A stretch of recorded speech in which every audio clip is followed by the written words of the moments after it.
Greetings. Welcome back to the channel Humanity, Facts and Mysteries. When people hear the name Babylon, they usually imagine towering walls, mythical gardens, and a city consumed by excess and ambition.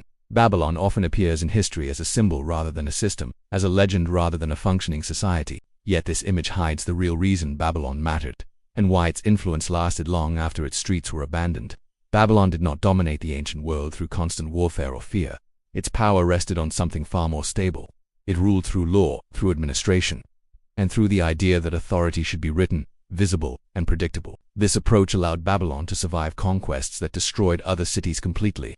Babylon emerged in southern Mesopotamia, a region already shaped by centuries of urban life. It was not the first civilization in the area, nor was it initially the strongest. Early on, Babylon was one city among many, surrounded by rivals such as your Lagash, Ishnana and Us. What changed its fate was not geography or military innovation alone, but a political transformation under King Hammurabi in the early 2nd millennium before the Common Era. Hammurabi expanded Babylonian territory through war, but conquest was only one part of his strategy. His greater achievement was administrative. He presented himself not merely as a warrior king, but as a guarantor of justice. This image was carefully constructed and publicly displayed through one of the most famous legal monuments in human history, the Code of Hammurabi. The laws were carved into stone and placed where people could see them. They covered everyday life in detail, regulating contracts, wages, loans, inheritance, marriage, property disputes, and criminal punishment. The laws were strict and unequal, reflecting social hierarchy, but they introduced something revolutionary for their time. They made power transparent. Justice was no longer only a personal decision made behind palace walls. It became something written, referenced, and remembered.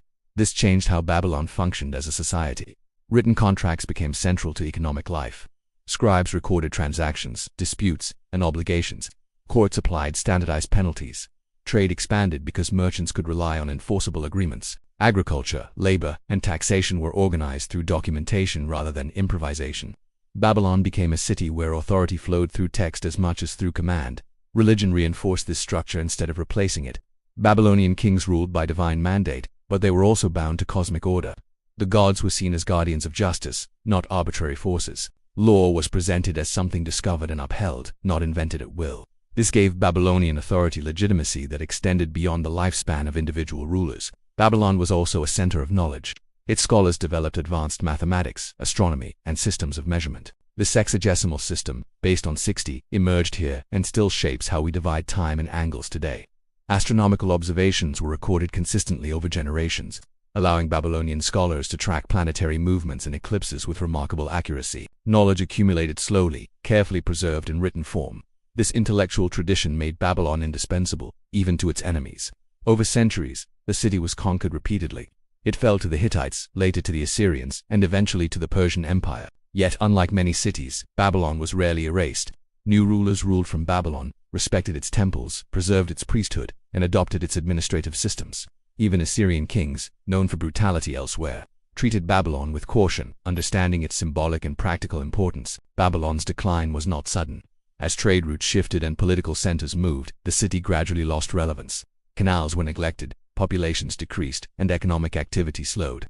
Over time, Babylon became a memory rather than a capital. Its buildings collapsed, and sand covered its streets. But Babylon did not truly disappear. Its legal ideas survived. Its administrative habits endured. Its approach to authority influenced later empires, including the Persians, and through them, much of the ancient world. The concept that power should be written, standardized, and publicly known became a foundation for future states. Babylon shows us that empires do not always rule through fear or conquest. Some rule through rules, some dominate not by terror but by structure. And while cities can fall and walls can crumble, ideas embedded in systems have a way of surviving long after monuments vanish. Babylon was not remembered because it conquered the world. It was remembered because it taught the world how to organize power. And once that lesson was learned, it could not be unlearned. If there is another civilization whose hidden influence still shapes the modern world, leave it below. We will continue uncovering the deeper structures of history, beyond myths and ruins. Stay with humanity, facts and mysteries. Because some of the most powerful civilizations never ruled loudly, yet their ideas continue to speak.